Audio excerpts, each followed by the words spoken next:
Let's jump right in. Welcome to This Explainer. I am absolutely thrilled to have you here today. Look, if you're navigating the wonderful, but let's be honest, totally chaotic process of relocating, you know that updating your paperwork can feel like being stuck in a maze. Today, we're setting the stage to completely demystify the Kansas driver's license address change process. We're going to get you your time back, and more importantly, your peace of mind.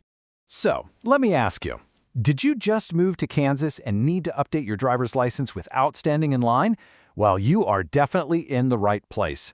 We all know the stress of hauling boxes, unpacking all night, and the absolute dread of having to take half a day off work just to visit a government office. But what if I told you that you could handle all of this right from your couch? But before we get into the how, we really need to talk about the why. And spoiler alert, the clock is ticking. Kansas law actually requires residents to notify the state of any change to their residential or mailing address within just 10 days of moving. 10 days! And you guys, this isn't just a friendly suggestion. Failing to meet this 10-day window can literally result in law enforcement citations if you happen to get pulled over. Plus, having the wrong address impacts your voter registration, your tax filings, and it's the only way to ensure you don't miss crucial notices about things like driving privilege suspensions or vehicle renewals. So the stakes here are very real. Okay, let's dive into this. Here is our roadmap for today. 1. The 2 online paths. 2. Getting your docs ready. 3. The ICANN step-by-step. 4. Exceptions and pitfalls. And finally, 5. Wrap up. Section 1. The 2 online paths. You might think there's just one straightforward way to do this, but Kansas actually offers 2 very distinct online pathways to update your record. Choosing the right one depends entirely on whether you just want to be legally compliant or if you actually want a brand new physical card to put in your wallet. First up, we've got the System-Only Database Update. This is done right through the main Kansas Department of Revenue portal. It is 100% free, but here is the catch. They will not mail you a new physical card. On the flip side, we have the ICANN Physical Replacement Pathway. ICANN is the state's official digital platform. Now, this option carries a $10 base state fee, but it results in a shiny, updated physical credential being mailed directly to your new home. So the absolutely crucial point here is this. If you go with that free, system-only route, your old card is still going to have your old address printed right on it. To make it legally valid during something like a traffic stop, the system will prompt you to print a confirmation receipt at the very end of the process. You've got to keep that piece of paper folded up alongside your physical license at all times. So pro tip, if you don't have a working printer handy, do not choose this option. Moving right along. Section 2. Getting your docs ready. Listen, gathering the right paperwork beforehand is hands down the absolute best way to prevent headaches, avoid annoying session timeouts, and make sure your application sails right through the approval process. If you're using the ICANN app to get that new physical card, you have to prove you actually live at the new address. You do this using what the state calls List C residency proofs. Basically, you'll need your current Kansas license or ID, plus a qualifying document. This could be a recent utility bill, a bank statement, a signed lease, or an official USPS change of address confirmation. Just keep in mind, these documents have to be recently issued, generally within the last 60 days, and they must show your full legal name exactly as it appears on your ID. No nicknames. Okay, pay really close attention here. When you enter your new address, it has to be a physical address. That means a real physical geographic location of a residence. Trying to enter a P.O. box as your residential address? Nope, that's going to cause an automatic rejection of your application. You can absolutely have a separate mailing address if you need one, but that primary residential field, that must be where your house or apartment physically sits on a map. All right, Section 3, the ICANN step-by-step. Now that we've got our docs perfectly ready, let's get into the main event. We're going to focus specifically on the paid physical credential replacement pathway today, mostly because it has a few more moving parts. And honestly, it's the most popular choice for people wanting an updated card. Here is the exact step-by-step. Step 1. Access the ICANN portal. You can do this by navigating to the website or by downloading the ICANN app.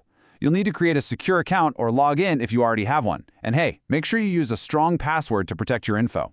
Step 2. Locate the Change of Address section under Driver's License Services and enter your demographic details. Step 3. Input your new residential address. Please double-check for typos or weird abbreviations here because a simple typo can delay your card for weeks. Step 4 is crucial. You'll need to upload clear, well-lit photos of your residency document and the front and back of your current ID card. Check for glare before you upload. Finally, Step 5, pay the $10 fee using a credit card, debit card, or linked bank account, and hit Submit. Now, as for the timeline, after you hit submit, don't expect your card the next day. It takes anywhere between 14 to 45 business days for the Kansas Department of Revenue to manually validate your uploaded images, print the new credential, and for the Postal Service to actually deliver it.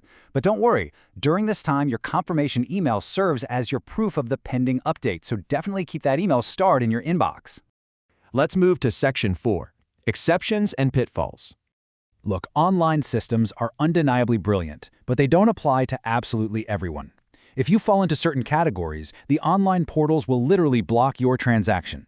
These are the major gotchas you need to know about. For example, if you're a commercial driver or CDL holder, you can't update your address online because of federal medical certification rules. If you are 65 or older, you've got to visit in person.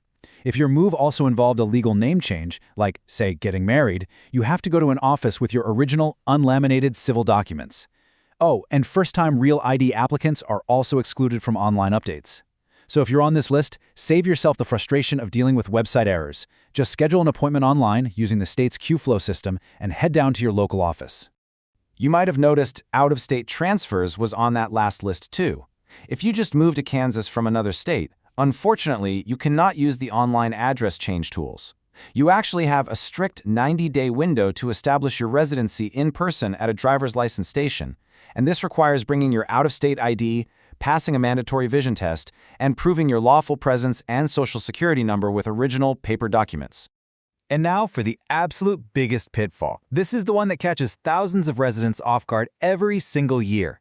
Listen closely. Updating your driver's license does not update your vehicle registration or your tags.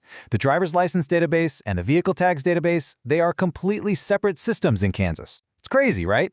But if you only update your license, your yearly vehicle registration renewal notice is going to be mailed straight to your old address. You absolutely must actively contact your local county treasurer's office separately to update your vehicle records, or you are going to be facing some nasty late fees for expired tags.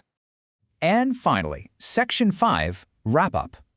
We have covered a lot of ground today, from that strict 10-day legal requirement to the choice between a free database update and the paid ICANN physical card, all the way to avoiding that massive trap of forgotten vehicle tags. When you are properly prepared with the right documents, the online process is actually incredibly smooth and easy. But you know what? I want to hear from you. What was your experience like updating your Kansas license? Did you run into any weird website glitches, or did you have a super smooth time using the ICANN app? Share your moving stories and your very best tips in the comments below. It really helps out the community. And hey, if you found this breakdown helpful, make sure to subscribe so you never miss another one of our explainers. Finally, I want to leave you with a super important reminder. Laws and digital portals change constantly.